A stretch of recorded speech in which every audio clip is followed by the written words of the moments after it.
Something must be in the water over at CNN. A lot of the anchors there have been collectively losing their minds over the past few weeks. So today we'll be taking a look at Brian Stelter, Don Lemon, and Chris Cuomo. First on the docket, we have Brian Stelter posting to Twitter here on April 18th, a few days ago. I'm still surprised this man is only 34 years old. Keep in mind that all of the individuals we will be taking a look at tonight have a job, secure, reporting the news on cable television to empty airports across the nation. But even with that heightened job security, it just doesn't seem to be enough. Brian Stelter had this to say: "Last night I hit a wall, gutted by the death toll, disturbed by the government's shortcomings, dismayed by political rhetoric that bears no resemblance to reality, worried about friends who are losing jobs, kids who are missing school, and senior citizens who are living in fear." Thanks to you, actually. I'll go on here. "I crawled in bed and cried for our pre-pandemic lives, tears that had been waiting a month to escape. I wanted to share because it feels freeing to do so. Now, it's not time for faux invincibility. Journos are living this, hating this, like everyone else. Also, thank you for the thousands of emails and tweets in response to my remarks about the personal, emotional toll of the crisis. Melissa Brown said it best: it's okay to not be okay right now, and it's vital that we open up to each other. When somebody asks if you're okay, tell the truth." I do think it's important for people to be compassionate right now, for people to have each other's backs, not calling the police on one another for going outside. I will give Mr. Stelter credit where it's due. I do think he is one of the better ones over at that network, albeit a bit annoying.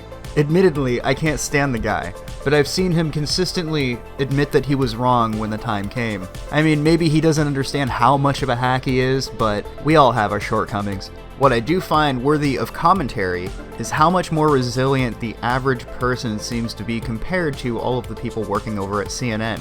I just can't help but speculate on what's in the water over at CNN, what's causing all of these people to lose their minds. It's been going on for a while now, but this just pushed him over the edge these past few weeks. So now let's take a look at Don Lemon. Don Lemon had Chris Cuomo on his show. Chris Cuomo, as some of you know, has been locked in a basement, except for Easter when he went outside anyway. And if you didn't know, I'll leave this on screen to give you a little bit more context on why Chris Cuomo going outside on Easter is a bit more of a, let's just call it a faux pas, than protesters going out who haven't tested.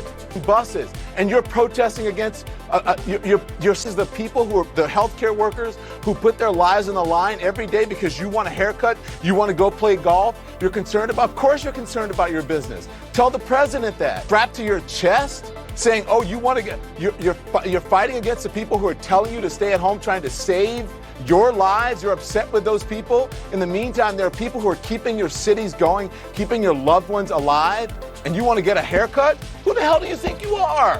What is wrong with people? I don't understand what is wrong with people. Stay at home. Yeah, you have the right to protest. You have the right to protest. Everyone does. Fine, I'm sure I will be criticized for this. And guess what? You have the right to criticize me. But I don't want to hear from those people who are out there, and that is threatening, a threatening look for people. Don't criticize people who are taking a knee at a ball game and entertainment things. Say, I don't want people protesting at a ball game. When people who are peacefully protesting, don't give me that. It's really some next level stuff, isn't it? He goes off for like 90 seconds, angry about protesters. Who do you think you are? You want to get a haircut? As he's talking to somebody who was tested positive and went outside anyway. Because the rules don't apply to them, remember that. What I found most revealing about this whole exchange was the fact that he had to bring up Colin Kaepernick for some reason. There is nothing in this world that will make me trust somebody less than by having Don Lemon or Brian Stelter or Chris Cuomo or any of these people at CNN tell me that I need to bend the knee to them. The medical workers, of course, not them. They believe our submission to them has already happened. Don continues to spiral out of control, complaining, whining that these people had the ability to protect themselves, saying it made him feel unsafe. I could never encourage you to go and watch Don Lemon, but if you want to see somebody spiral out of control because people are going outside, watch Don Lemon. The clip is out there. Isn't it ironic? Don't you think? But more to the story about Chris Cuomo going outside despite testing positive for, well, redacted.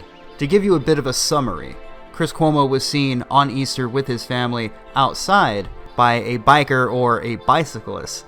The way the story reads, it seems to imply the man was on a bicycle, not a motorbike. Not that it makes much difference. The man was approached by Cuomo's wife, and after mentioning that Chris should maybe be inside and not out and about, Chris flew into a rage. After the altercation, he said to the man, "This is not the end of this. You'll deal with this later. We'll meet again."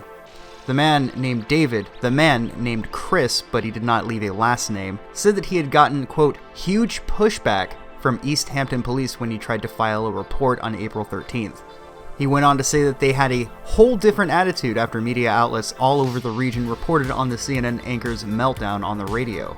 The mainstream position has been to express animosity towards protesters right now. Remember, isolation is key. You are not allowed to congregate in groups of larger than 10 or even smaller depending on where you might live.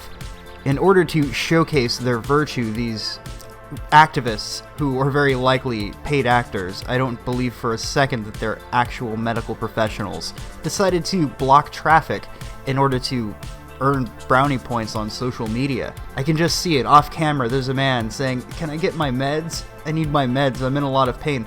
Hold on.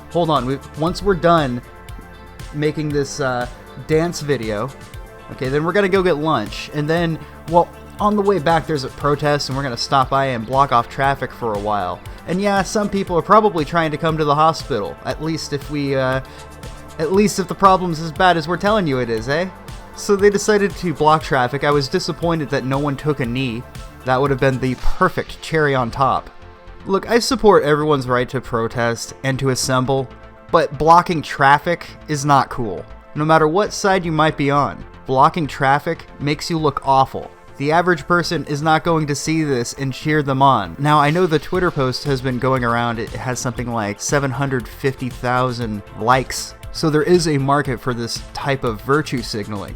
What I think people really need to do right now, especially the Don Lemons, the Brian Stelters, and the Chris Cuomo, they need to relax and maybe take their own advice.